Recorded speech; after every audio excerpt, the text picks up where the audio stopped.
Start by making a slip knot. How to make a slip knot. Hold the end of your yarn in your left hand, letting it rest across your fingers. Wrap the yarn around your two fingers, index and middle, to create an X shape on top. Hold the crossover point between your thumb and finger to keep it steady. Slide your crochet hook under the first loop of the X, and hook onto the yarn that's behind it. Pull the yarn under the first loop to bring it through. Now twist your hook to create a small loop. Pull both ends of the yarn gently to adjust the size of the loop. The loop should not be too tight, it should slide easily on the hook. Now you have a slip knot. This is the starting point for your crochet work. Now, let's make a chain. How to make a chain stitch. The chain stitch is the foundation of most crochet projects.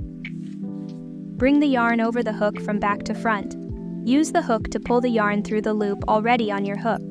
Now, you have made one chain stitch. Keep repeating the yarn over and pull through steps until you have the number of chain stitches required for your project.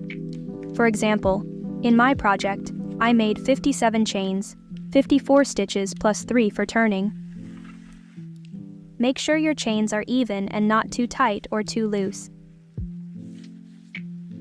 We will make a total of 54 half double crochets in this row. Turn your work and insert your hook into the fourth chain from the hook. Now I'll show you how to make a half double crochet. This is a versatile stitch that's taller than a single crochet, but shorter than a double crochet.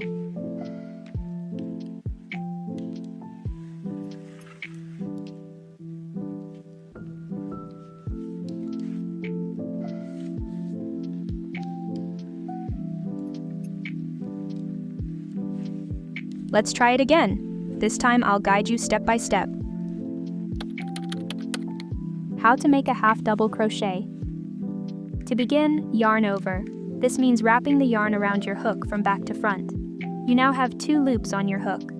Insert your hook into the stitch. Yarn over again and pull the yarn through the stitch. You now have 3 loops on your hook. Yarn over one more time and pull the yarn through all 3 loops on your hook. This completes your half double crochet stitch. Continue making half double crochets across the row until you reach the end.